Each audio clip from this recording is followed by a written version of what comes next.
Yo, what up? What up? What up? So, yo, been thinking about this right quick. And there's a couple things that I think maybe it wouldn't hurt to speak on as a hip hop artist without it having to be addressed in a song, right?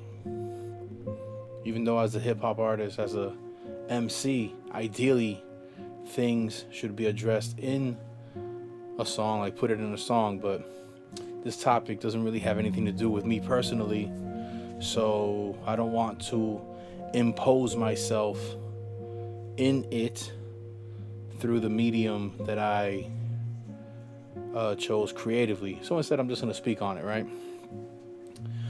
And it's basically about that song that J. Cole just dropped, Disc 2, Track 2. I think the song is fantastic because it's one thing to tell a story. It's another thing to limit your writing to a rhyme pattern that you decide is going to be the rhyme pattern for the song, right? It's another thing to have a great flow, you know, like to have like an amazing cadences that you switch up, or like pockets that you sort of land the dominant syllable in. It's another thing to pay homage to a rapper from an earlier time that clearly has not only influenced you, but that you almost like inherited the brand, whether that artist is alive or not, or active or not, you know?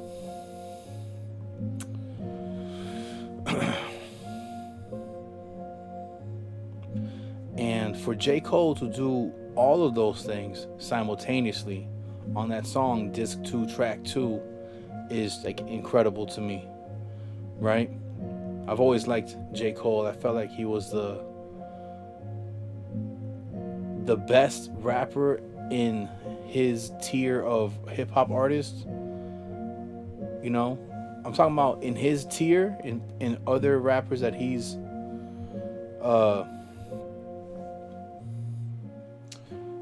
associated with and constantly like tied into. I think he's the dopest one, right? So for this like ongoing narrative that he is no longer qualified to say that he's the best, or that no one wants smoke, I think it's pretty silly because the whole point of being the attitude that a hip hop artist almost always is expected to have is that you're the best. Even if you're not. You're not supposed to say, I'm second best. I'm third. Yeah, look at me. Even though he has addressed being placed third next to the other two guys that I'm trying to not just loosely name drop here. The attitude that a hip hop artist is supposed to have is like, I'm the best. And what that is implying is how every dog has its day, and one day I will have mine. And on that day I will be the best. But until that day comes, I must declare that I am capable of being the best. I possess the potential of outperforming, out-rapping every rapper. And I think that he does that very well, especially for someone at that level. I don't think he's ever been known to have writers. There's every documentary, it shows him sitting there like putting it together. He's the only rapper that I hear at that level that has conversations about the craft of rap. Like, he's the only one that I know that, or that I hear of, that is constantly like, yo, but when you put that part together and you stick to that's the rule for this song. You got to stick to this rhyme pattern, these 4 syllables. Now, don't get me wrong, I hear that conversation in other rappers, and that's actually one of my favorite topics to talk about whenever I'm writing, whenever I'm doing my writing sessions. Whenever I'm doing my writing sessions, that's like, that is one of my favorite topics to talk about. Being proud of like just piecing together this it's like a puzzle. You've heard Eminem say it, that the rhyme patterns become puzzles, because you're not just like loosely putting together words that don't make sense. You got to make it make sense, and not only make sense, but make profound sense. You're philosophizing through rhyme, you know? And the fact that one of the 2 other guys never really talked about it, he more so talks about like just the celebrity of the position he's in rap, and that the other guy comes off on some like,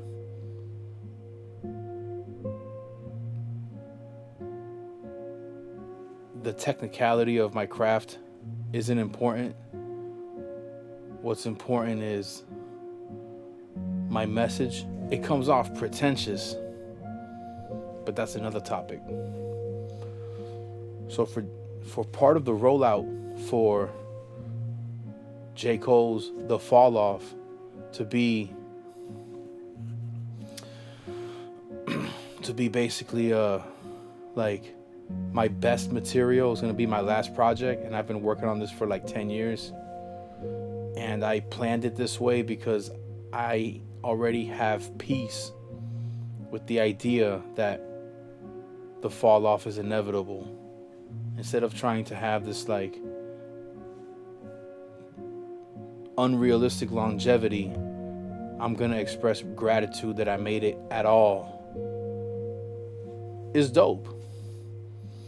I think that's a really cool angle for a hip hop artist to have. I'm not saying he's the first to talk about it like that,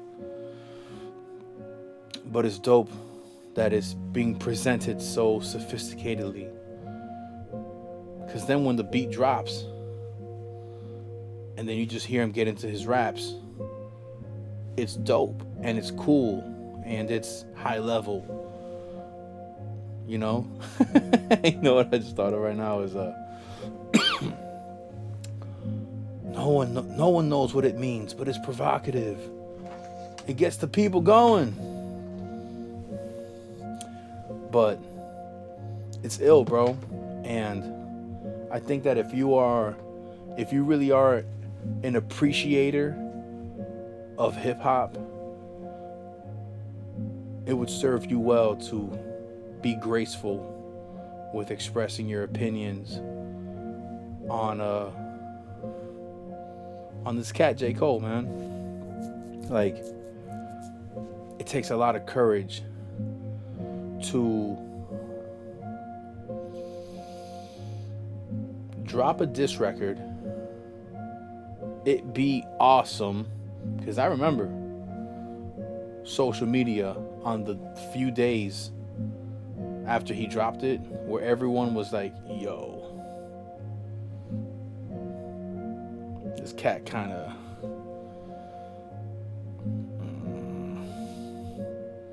this guy's up right now, bro. Like, this is a very, very, very good diss track. To then the audience of the recipients of that diss track essentially cyberbullying everyone that was advocating for how good the song was, to then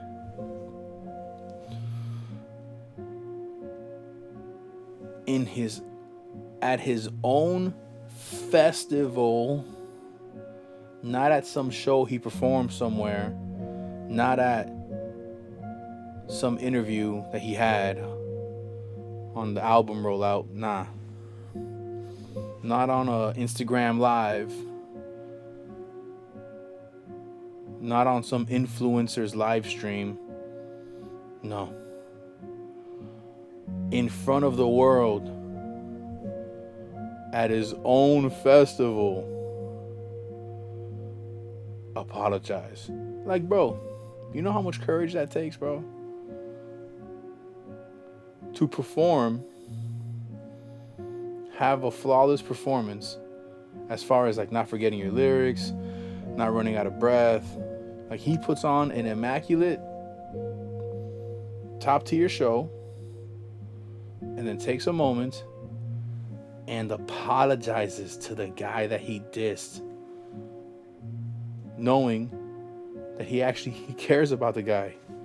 And he's like, yo, that shit, it's just weighing on me. I didn't like the fact that I was pressured into doing that. So if you want to diss me back, go ahead. Take your best shot. Bro. That's powerful. If you don't think that's powerful, think about how intimidating it is for you to apologize to someone that you wronged in front of one other person, or in front of 2 or 3 other people in the same room, in front of a classroom with your classmates. It's terrifying. You know, one of the biggest fears in the world is public speaking. And this guy did it on stage at his own festival with 50,000 people live there watching him with their phones out, documenting, live streaming, and millions of people around the world watching. That's crazy, bro. When you really think about it, that's powerful. You know, so I think that the story of like the Falloff, and how, I mean, it's just so crazy because if I had to personalize this, it would be like, it would basically be my equivalent to that would be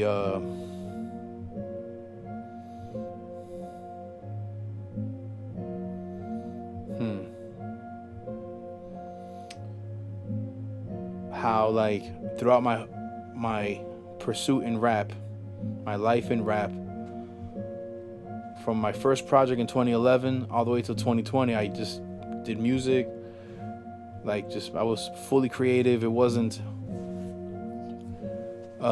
it never got dirty until like the end of 2020 when I dropped the diss tracks that would become Murder Mountain. Right after I dropped like this album, Time Away, that I was working on for 4 years. And like in my mind, I'm like, I cannot believe that my redemption album, Time Away, that it took me 4 years to write that album, was basically interrupted by me having to, or feeling like I had to, go to war against people in my own town that took my kindness for weakness and tried to throw dirt on my name. And I went from like being docile to hostile, and it just kind of changed the hue of my music forever. And it's not that it's a bad thing, it's that, you know, because everything is written, you know, this is a story that God had planned, I guess. And I don't think that J. Cole ever imagined that he would drop a diss record much less to the person that he dropped it to, and the circumstances that resulted in him having to drop it at all. You know, so that's why, like, dropping diss records opens up a Pandora's box. Whether you win or lose. In my case, I won. But what did I really win? You know, what did he really lose? He apologized. Like, what's so bad about that? You know? And in my opinion, he would have, like, he has a bar in that song 7 Minute Drill where he's like, it would have been like swatting a fly. You know? But I'm not gonna lie. Like, I forgot how he set it up, but he says, though I'm not gonna lie, battling me or beefing with me is gonna feel like I was swatting a fly, right? And yo, I'm gonna be real with you, bro. Like, I agree. I think on some rhyme shit, on some rap shit, like on some bars, like, yes, he would be the victor. So, like, it's like, yo, he apologized for, like, his hand being forced. But I feel like the lesson from that is, like, don't ever feel like you're not in self-control, right? Because I learned the same lesson. It could have just been, I could have just been like, yo, you're corny for mentioning my name in your little bum ass promotional rap. You don't know what the hell you're talking about regarding me. And I could smoke you. I could make your kids look at you in a shameful way, but I'm not going to. But keep my name out of your mouth. I just kept it moving.